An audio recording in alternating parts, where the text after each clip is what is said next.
यहाँ हमारे पास कुछ बिजनेस की ट्रांजैक्शंस हैं, बारी बारी से हम इनकी वाउचर एंट्री बना के देखते हैं। सबसे पहले देखिए सीरियल नंबर हमारे पास एक, डेट जो है वो 2/4/2010 की एंट्री है। सबसे पहली ट्रांजैक्शन है purchasing goods from CNC and company for a value of 5000 rupees. हमने कुछ गुड्स परचेज की हैं सीएनसी एंड कंपनी से। सीएनसी एंड कंपनी जो है हमारे क्रेडिटर्स हैं, उनसे हमने 5000 रुपए की परचेज की है। इसको रिकॉर्ड करने के लिए हम परचेज वाउचर का इस्तेमाल करेंगे। यहाँ पे हमारे पास परचेज वाउचर सिलेक्ट करने के लिए आप F9 प्रेस कर सकते हैं कीबोर्ड से, और यदि आप चाहें तो परचेज पे क्लिक भी कर सकते हैं। जैसे आप परचेज पे क्लिक करते हैं, देखिए आपके पास वाउचर है आपका, वो परचेज वाउचर सिलेक्ट हो जाता है जिसमें परचेज नंबर 1 लिखा आ रहा है। आप यहाँ रेफरेंस दे सकते हैं अपने बिल का, जैसे मैं रेफरेंस दे देता हूं।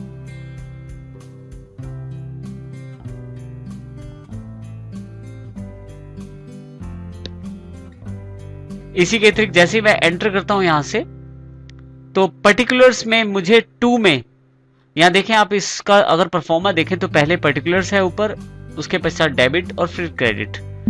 2 में आप उस पार्टी का नाम दे सकते हैं जिससे आप परचेज करना चाहते हैं। जैसे हमारा जो क्रेडिटर है सीएनसी एंड कंपनी है। जैसे ही मैं सी प्रेस करता हूं मेरे पास list of ledger accounts available हो जाता है।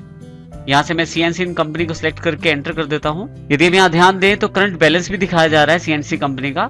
जो मैं परचेज करना चाहता हूं उस अमाउंट से सीएनसी कंपनी को क्रेडिट करूंगा। जैसे मैं एंटर प्रेस करता हूं, देखिए हमारे पास यहां बिल वाइज डिटेल्स के अंतर्गत मेथड ऑफ एडजस्टमेंट का ऑप्शन अवेलेबल हो जाता है। यदि आप यहां ध्यान से देखें तो मेथड ऑफ एडजस्टमेंट दिया गया है, जिसके अंतर्गत 4 ऑप्शन हमारे पास अवेलेबल है: advance, against reference, new reference और ऑन अकाउंट। जब भी हम कोई परचेज या सेल का बिल जनरेट करते हैं तो उस केस में हम एक नया रेफरेंस जनरेट करते हैं। क्योंकि हमने ये माल उधार खरीदा है, सीएनसी कंपनी से खरीदा है, तो हम इसको नए रेफरेंस से रिकॉर्ड करते हैं अपने पास। उसके पश्चात जब हम इसकी पेमेंट करेंगे तो जो हमने रेफरेंस बनाया है, जैसे PUR 1/10 जो हमारे पास रेफरेंस है, इसको हम आगे समायोजित कर सकते हैं, आगे उस एंट्री की एडजस्टमेंट कर सकते हैं अगेंस्ट रेफरेंस के साथ। अर्थात न्यू रेफरेंस से हम एंट्री रिकॉर्ड करते हैं और अगेंस्ट रेफरेंस से उस एंट्री की एडजस्टमेंट करते हैं। इस उदाहरण में यदि आप यहां देखें तो हमने सिर्फ न्यू रेफरेंस का प्रयोग किया है। न्यू रेफरेंस जो है हमारा PUR 1/10 जो है वो हमारा न्यू रेफरेंस है, जिसमें 5000 अमाउंट है और परचेज नंबर 1 वाउचर के साथ ये हमारे साथ लिंक्ड है। जब हम इसकी पेमेंट करेंगे तो अगेंस्ट रेफरेंस के साथ हम इस बिल को एडजस्ट करेंगे। इसी के साथ देखें, यदि हमारे पास 2 ऑप्शन और हैं, ऑन अकाउंट। यदि आपके क्रेडिटर्स या डेटर्स का बैलेंस ज्यादा है और आपको ये नहीं पता कि आपकी जो अमाउंट है किस बिल के साथ एडजस्ट होगी, तो उस केस में हम ऑन अकाउंट का प्रयोग करते हैं। और इसी के साथ जो एडवांस ऑप्शन है, यदि आप परचेज या सेल ऑर्डर पिक करते हैं, उस केस में यदि आप पार्टी को एडवांस देते हैं या लेते हैं एडवांस, उसको रिकॉर्ड करने के लिए आप एडवांस का प्रयोग कर सकते हैं। यहाँ एडवांस का अर्थ है उस अमाउंट से जब आप परचेज या सेल करते हैं तो उसके एवज में कुछ एडवांस प्राप्त करते हैं या एडवांस देते हैं, तो उस एडवांस के एंट्री को आप रिकॉर्ड कर सकते हैं यहाँ पर एडजस्टमेंट के अंतर्गत एडवांस से।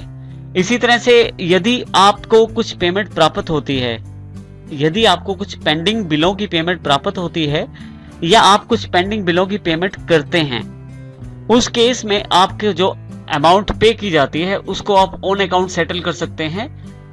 यदि आपको सही बिल की जानकारी नहीं है, किस बिल के अगेंस्ट उसको एडजस्ट करना है अमाउंट को, तो उस केस में आप ऑन अकाउंट उस पेमेंट को सेटल कर सकते हैं।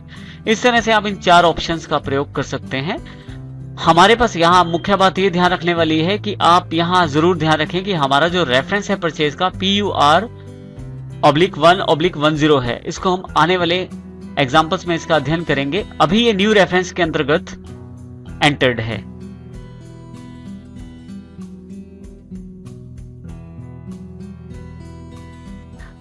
इसको हम आने वाले चैप्टर में समझेंगे। अभी मैं इसको न्यू रेफरेंस लेके एंटर कर देता हूं। देखिए जो आपने रेफरेंस ऊपर दिया था वही रेफरेंस यहाँ नीचे अवेलेबल हो गया है। आप चाहें तो ड्यू डेट ऑफ या क्रेडिट डेज भी दे सकते हैं कि कितने दिन का आप क्रेडिट पीरियड देते हैं, वो भी दे सकते हैं। मैं इसे अभी खाली छोड़ देता हूं। अमाउंट जो मैंने ऊपर एंटर की थी बिल्कुल वही अमाउंट यहाँ भी सिलेक्टेड है। जैसे आप एंटर प्रेस करते हैं आपके पास बाय के अंतर्गत फिर से यहाँ एंट्री के लिए ऑप्शन अवेलेबल हो जाता है। क्योंकि मेरी जो परचेज रिकॉर्ड करने वाली लेजर है परचेजेस है, तो उसको यहाँ मैं पी दबा के प्रेस करूंगा। जैसे ही पी, मेरे पास परचेजेस लेजर अवेलेबल हो जाएगी। जैसे मैं इसको सिलेक्ट करके एंटर करता हूं, देखिए यहाँ पे परचेजेस जो लेजर है वो डेबिट में 5,000 रुपए अवेलेबल हो जाएंगे परचेजेस के।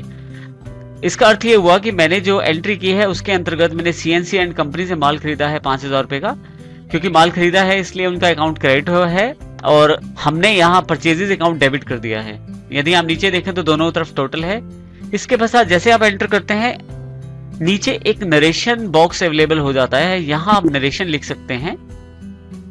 देखिए मैंने यहाँ रेफरेंस टाइप कर दी है। जैसे मैं एंटर करता हूँ मेरे पास एक्सेप्टेंस की स्क्रीन अवेलेबल हो जाती है।